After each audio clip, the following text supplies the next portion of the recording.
পটিয়া উপজেলা প্রাণী সম্পদ দপ্তর এবং ভেটেরিনারি হাসপাতালের উদ্যোগে সাওয়াল বেড়ার পিপিআর রোগ নির্মূলের লক্ষ্যে উপজেলার বিনামূল্যে পিপিআর টিকা প্রদানের ক্যাম্পেইন শুরু হয়েছে।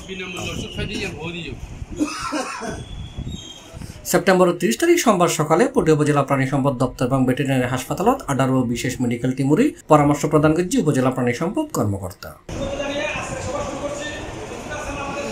জানা গেছে পিপিআর ছাগল এবং বেড়ার উগ্র ভাইরাসজনিত মারাত্মক সংক্রামক রোগ। এই রোগে আক্রান্ত সাওয়ালের মৃত্যু হয় শতকরা 85-80%। দেশের প্রান্তিক পর্যায়ে বসবাস করে দরিদ্র জনগোষ্ঠী সাওয়াল এবং বেড়া পালন করে তারা জীবিকা নির্বাহ করে।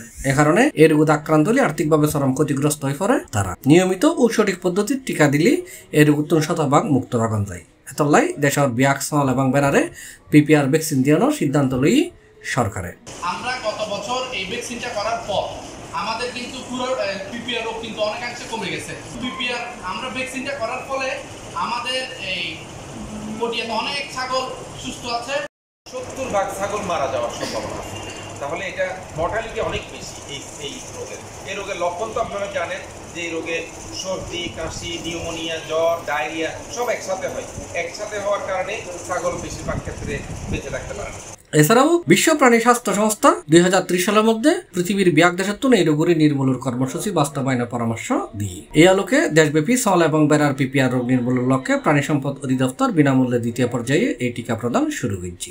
এটা বুস্টার ডোজ বা অনেক ছাগলের ক্ষেত্রে এটা প্রথম ডোজ হবে।